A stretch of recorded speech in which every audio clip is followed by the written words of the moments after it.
So hey guys and welcome back, this is Vivek and you are watching my channel. तो भाई चालू करते हैं, वापस से आते हैं अपनी सीरीज पे, जो कि सीरीज बन रही थी किसके लिए, बैंकिंग एंड इंश्योरेंस के लिए। बस आपका प्रोग्राम मतलब बीकॉम प्रोग्राम, और बीकॉम ऑनर्स में अगर आप बच्चे हो सेमेस्टर 6 वाले तो आप आराम से कर सकते हो, ठीक है। हाँ जी, तो आज करने वाले हैं चैप्टर नंबर 12, जिसका नाम है insurance product and state of insurance industry of in India, ठीक है। यानी कि इंश्योरेंस प्रोडक्ट क्या होते हैं, मतलब अगर आप इंश्योरेंस लेने चाहते हो तो फिर आपको मार्केट के अंदर कौन कौन सी इंश्योरेंस की पॉलिसी आपको मिलेंगी, और अगर आप इंश्योरेंस लेने जाते हो तो कौन कौन सी कंपनियां ऐसी हैं जो आपको इंश्योरेंस प्रोवाइड करेंगी, उन कंपनी के बारे में हमें, उनके स्ट्रक्चर के बारे में हमें सीखना है।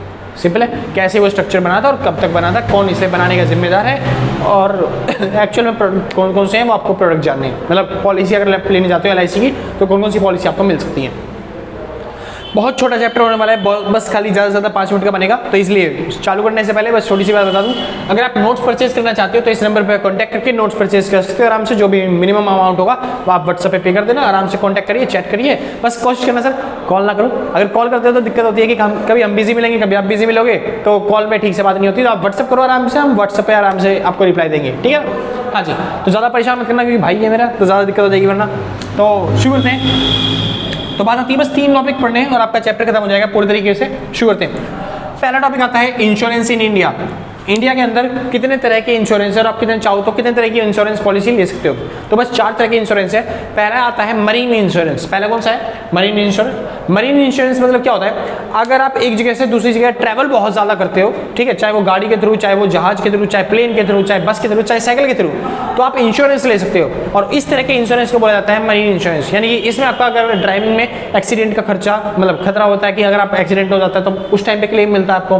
किसी की डेथ हो जाती है ड्राइविंग के टाइम पे तो उस टाइम पे क्लेम मिलता है। मतलब ट्रांसफर करने में अगर आप, अच्छा आपके ऊपर लाइफ की बात आती है तब नहीं, जब आपका, सॉरी मरीन इंश्योरेंस भूल गया था, दिमाग से उतर गया था, LIC बता रहा था। तो मरीन इंश्योरेंस क्या होता है, अगर आप ट्रैवल ज़्यादा करते हो और आपका जो माल होता है गोडाउन से एक जगह से दूसरी जगह पहुंचाना होता है, तो उस टाइम पे जो माल की हानि होती है, जैसे अगर आप एक जगह से दूसरी जगह पहुंचाना चाहते हो कोई सामान और समुद्र के अंदर मान लो जहाज ले जाते जाते वो डूब गया, या फिर आसमान में जो प्लेन चल रहा है चलते चलते कोई क्रैश व्रैश हो जाता है, उसमें दिक्कत हो गई, या फिर ट्रक आपका पलट गया रोड सही से जाते हुए, तो ऐसे लॉसों से बचने के लिए आप करवा सकते हो मरीन इंश्योरेंस। सिंपल है, ये आपको बचाता है जितने भी ट्रांसपोर्टेशन में जितना भी आपका गुड्स का लॉस होता है उस लॉसेस से। सिंपल था, ठीक है। दूसरा आता है फायर इंश्योरेंस। फायर इंश्योरेंस भी बहुत पुराना इंश्योरेंस है, बहुत पुराने टाइम से चल रहा था। सबसे पहले मरीन इंश्योरेंस बहुत सबसे ज़्यादा पुराना है, उसके बाद फायर इंश्योरेंस। फायर इंश्योरेंस मतलब अगर गोडाउन में आपकी आग वाग लग जाती है तो इस तरह के इंश्योरेंस से बचाने का काम करता है कौन? Fire insurance. ज़्यादा डिटेल दे नहीं रखी इनके बारे में, तो आप आराम से कर दोगे। बस दोनों में डिफरेंस क्या है, ये ट्रांसपोर्टेशन में जो भी लॉस होता है आपका गुड्स और सर्विसेज का, उसको देखने का काम करता है। फायर इंश्योरेंस में जो आग लगने की वजह से जो गुड्स और सर्विसेज का लॉस होता है उसको क्या कहते हैं, लॉस की भरपाई करने का काम करता है, ठीक है। आगे चलते हैं। Life insurance. लाइफ इंश्योरेंस इकलौता ऐसा इंश्योरेंस है जिसमें गुड्स और स्टॉक की बातें नहीं करी जाती। इसके अंदर आपकी लाइफ का बीमा किया जाता है, आपकी लाइफ के ऊपर इंश्योरेंस दिया जाता है। अगर आपको कोई खतरा होता है या फिर आपको कोई नुकसान होता है तब जाके आप क्लेम कर सकते हो। इस तरह के इंश्योरेंस करवाने के लिए आप बात कर सकते हो लाइफ इंश्योरेंस के लिए, ठीक है। हाँ जी, इस तरह के इंश्योरेंस को बोलते हैं लाइफ इंश्योरेंस। उसके बाद आता है मिसलेनियस इंश्योरेंस। तो आजकल जो छोटे मोटे इंश्योरेंस और भी आ गए हैं तो उन सबको डाल दिया गया मिसलेनियस इंश्योरेंस की कैटेगरी में। जैसे कि कुछ गायक हैं यानी सिंगर है तो वो गले का इंश्योरेंस करवा लेते हैं। कुछ क्या बोलते हैं जैसे ड्रमर हैं या फिर कुछ क्या बोलते हैं म्यूजिशियन है तो फिर वो अपने हाथों का या फिर अपने गालों का, कानों का वो करवा लेते हैं इंश्योरेंस, ठीक है। कुछ आर्टिस्ट है तो वो अपने हाथों का इंश्योरेंस करवा लेते हैं, आंखों का इंश्योरेंस करवा लेते हैं। तो अगर आप एक यूनिक चीज़ का इंश्योरेंस करवाना चाहते हो तो आप करवा सकते हो, और इसको डाला जाएगा मतलब मिसलेनियस, क्या कह रहा हूँ, मिसलेनियस इंश्योरेंस की कैटेगरी में। सिंपल था भाई। आगे चलते हैं। मतलब इंश्योरेंस बस ये 4 तरह के होते हैं, आप चाहो तो कोई सा भी इंश्योरेंस ले सकते हो इनमें से। आगे चलते हैं रिफॉर्म्स ऑफ सेक्टर। यानी कि इंश्योरेंस जो कम्युनिटी है इसके अंदर रिफॉर्म्स कब आया, सुनिए।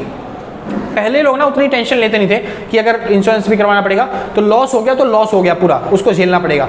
अगर प्रॉफिट हुआ तो प्रॉफिट हुआ तो उसको झेलना पड़ेगा। तो इंश्योरेंस की पॉलिसी जो थी, लोगों ने इंश्योरेंस करवाना बहुत टाइम पहले चालू किया था लगभग, लेकिन इसको गवर्नमेंट ने देखा कि भाई इसको भी एक वो बना सकते हैं, हम सेक्टर बना सकते हैं, एक तरीके से अर्निंग का सोर्स बना सकते हैं। तो गवर्नमेंट ने 1956 के अंदर बिल पास कर दिया था जिसके अंदर हम LIC बोलते हैं कि LIC चालू हुई थी, है ना।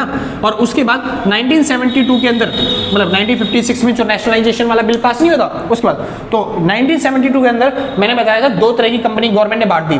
पहला हो गया Life Insurance Corporation of India, दूसरा General Insurance Corporation of India, ठीक है ना। तो वो 2 तरह की कंपनी थी जो इंश्योरेंस करवाती थी। LIC जो कंपनी थी वो केवल लाइफ इंश्योरेंस करवाती थी, लेकिन जो जनरल इंश्योरेंस वाली है वो ये दोनों और ये वाले इंश्योरेंस करवाती थी। सिंपल है, हाँ जी। लेकिन उसके बाद भी गवर्नमेंट को लगा रिफॉर्म की जरूरत है, तो 1993 में, कब 1993 में, जो 1991 में एलपीजी पॉलिसी आई थी, है ना, उसके बाद 2 साल बाद ही गवर्नमेंट को लगा कमेटी को, हमें कोई कमेटी अलग से बनानी पड़ेगी जो कि इंश्योरेंस को देख पाए, तो उन्होंने बनाया एक मल्होत्रा कमेटी। क्या बनाई? मल्होत्रा कमेटी। उसका ऑब्जेक्टिव्स क्या थे, वो क्यों बनाई गई थी, तो वो बनाई, अच्छा ये बनाई कब थी? 1993 में। क्यों बनाई गई थी? एक इंश्योरेंस जो पॉलिसी का, वो हमारी जो इंडिया के अंदर इंश्योरेंस करवाने का जो स्ट्रक्चर है ना, उस स्ट्रक्चर को चेंज करने के लिए, क्योंकि हर कोई इंश्योरेंस नहीं करवा पाता ठीक से, क्योंकि गवर्नमेंट चाहती थी जो आम इंसान है ना, आम इंसान तक ये पहुंच पाए ताकि अर्निंग थोड़ी बढ़ पाए और स्टेबिलिटी आई इकोनॉमी के अंदर। सिंपल है। तो इस चीज़ को बढ़ाने के लिए, प्रमोट करने के लिए गवर्नमेंट ने स्ट्रक्चर लाने के लिए क्या बनाई? मल्होत्रा कमेटी। उसके बाद कॉम्पिटिशन बढ़ाने के लिए, कॉम्पिटिशन बढ़ाने के लिए मतलब ज़्यादातर पहले इंश्योरेंस कंपनी होती नहीं थी, और जब कंपटीशन अच्छा होता है ना, तो फिर जितने भी हमारे कस्टमर होते हैं उनको वैल्यू अच्छी मिलती है चीजों से। तो कंपटीशन बढ़ाने के लिए गवर्नमेंट ने क्या करा? मल्होत्रा कमेटी बनाई ताकि कंपटीशन बढ़ जाए इंश्योरेंस पॉलिसी में, ठीक है। उसके बाद इन्वेस्टमेंट को प्रमोट करने के लिए, ताकि लोग ज्यादा से ज्यादा इंश्योरेंस करवाएं, इस वजह से, क्योंकि इंश्योरेंस करवाने से इनके गवर्नमेंट के पास या फिर कंपनीज के पास प्रीमियम अमाउंट आता है, और प्रीमियम का जो अमाउंट है वो हेल्प करता है हमारे देश की इकोनॉमी को बूस्ट करने में, डेवलप करने में, इन्वेस्टमेंट करने में। और तीसरी मतलब चौथी चीज, लास्ट, कस्टमर को सर्विस प्रोवाइड किया जाए, मतलब जो छोटे से छोटा ग्राहक है उसका अगर लॉस होता है तो उस लॉस की भरपाई करी जा सके, इस तरह की सर्विस प्रोवाइड किया जा सके। तो इसलिए गवर्नमेंट ने बनाई क्या? 1993 में मल्होत्रा कमेटी।